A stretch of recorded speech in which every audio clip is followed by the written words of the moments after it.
Hi friends, నేను మీ సాయి ప్రసన్నని. ఈరోజు మన ఛానల్లో కార్తీక పురాణం 18వ అధ్యాయం గురించి తెలుసుకుందామండి. ఈరోజు తిథి బహుళ తదియ. ఈరోజు తులసిమాలను పూజించి బ్రాహ్మణులకు దానం ఇచ్చుట వల్ల మందబుద్ధులకు మంచి తెలివితేటలు వస్తాయి. ఓం కార్తీక దామోదరాయ నమః. ఇది శ్రీ స్కాంద పురాణాంతర్గత కార్తీక మహత్సమందలి 18వ అధ్యాయ ప్రారంభ. శుక్లాంబరధరం విష్ణుం శశివర్ణం చతుర్భుజం ప్రసన్నవదనం ధ్యాయేత్ సర్వవిఘ్నోపశాంతయే. కర్మఫల వివరణ. ఓ మునీంద్ర, మీ దర్శన భాగ్యం వల్ల నేను ధన్యుడయ్యాను. ఆ సందేహాల్ని తీర్చి జ్ఞానోపదేశం చేయటం వల్ల నేను నీకు శిష్యుణ్ణయ్యాను. సర్వము నాకు మీరే. ఏ పూర్వపుణ్యఫలం వల్లనో మీ దర్శన భాగ్యం కలిగింది. కాకపోతే మహాపాపాత్ముడైన నేను మొద్దుబారిన మోడువలే ఉండవలసిన వాడినే. ఇదంతా దైనికంగా జరిగిపోయింది. నన్ను శిష్యునిగా చేసుకొని కర్మ ఫలితాన్ని గురించి చెప్పమని వేడుకుంటున్నాను అని ఆ పురుషుడు వినయంగా అంగీరసుని ప్రార్థించాడు. అంగీరసుడు వాని కోరిక మరణించి కర్మఫలాన్ని వివరించసాగాడు. నాయనా, నీవు అడిగింది అందరికీ ఉపయుక్తమయ్యే విషయం. శ్రద్ధగా విను. జీవుడు అనిత్యమైన దేహాన్ని పొంది తనను తాను మరిచిపోయి ఇంద్రియాలతో ఉంటాడు. శీతోష్ణాది ద్వంద్వాలు అన్నీ దేహానికే గాని ఆత్మకు ఎన్నడూ లేవు. కాబట్టి సందేహావస్థ పొందినవాడు క్రమంగా మంచి పనులు చేస్తాడు. దానివల్ల జ్ఞానం వస్తుంది. ఆ జ్ఞానం వల్ల ఆత్మజ్ఞానం కలుగుతుంది. సర్వాది సర్వకర్మలు నీలో ఉంటాయి. దేహి అయినవాడు విధి చొప్పున కర్మల్ని బాగుగా ఆచరించాలి. స్నానరహితమైన కర్మ ఏనుగు మృంగిన వెలగపండు వంటిదవుతుంది. కాబట్టి తప్పకుండా చేయాలి. వేకువజామునే స్నానం చేసి శ్రేష్టమును వేద సహితమును అయి ఉంది దీనిని ఆచరించు. సామర్థ్యం లేనివాడు అధమం. కార్తీక మాసంలో సూర్యుడు తులారాశిలో ఉన్నప్పుడు మకర రాశిలో సూర్యుడుండే మాఘమాసంలోనూ, సూర్యుడు మేషరాశిలో ఉండగా వైశాఖ మాసంలోనూ, ఆ 3 మాసాల్లోనైనా ప్రతిదినం ఉదయాన్నే స్నానం చేయడం వల్ల ఉత్తమగతి ప్రాప్తిస్తుంది. చాతుర్మాస్యాదులైన పుణ్యదినాల్లోనూ, గ్రహణ దినాల్లోనూ, మిగిలిన పుణ్యదినాల్లోనూ వేరు కాలాల చేసిన కర్మ పుణ్యప్రదం అవుతుంది.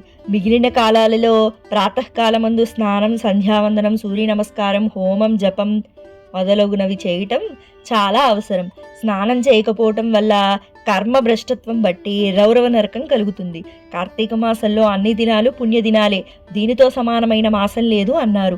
ఆ మాటలు విన్న ఉద్భూత పురుషుడు మునితో, పుణ్యాత్మ, తమరింతకు మునుపు ప్రస్తావనలో చాతుర్మాస్యాలను ఉదహరించారు.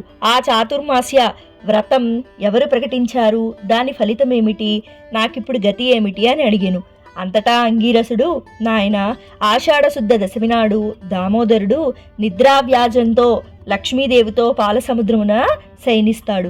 తిరిగి కార్తీక శుద్ధ ద్వాదశి నాడు మేల్కొంటాడు. కాబట్టి ద్వాదశి హరిబోధిని అని పేరు కలిగింది. చాతుర్మాసం అనబడే ఆ 4 నెలలు శ్రీ మహావిష్ణువునకు నిద్రాసుఖాన్ని ఇస్తాయి. కాబట్టి ఆ 4 నెలలను సత్యస్వరూపుడైన శ్రీమన్నారాయణ్ణి ఆరాధించేవారు పరమపదం పొందుతారు. ఆ కాలంలో చేసిన పుణ్యకర్మలు సార్థకమవుతాయి.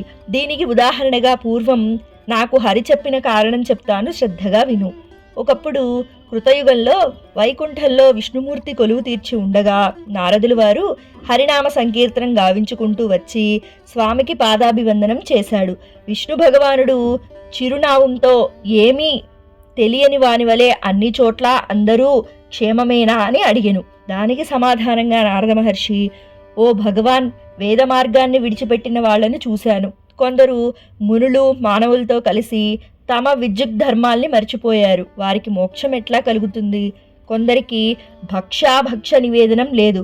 కొందరు సదాచార సంపన్నులు అయినప్పటికీ కొందరు పరనిందాశక్తులయ్యారు. వారందరినీ రక్షించు.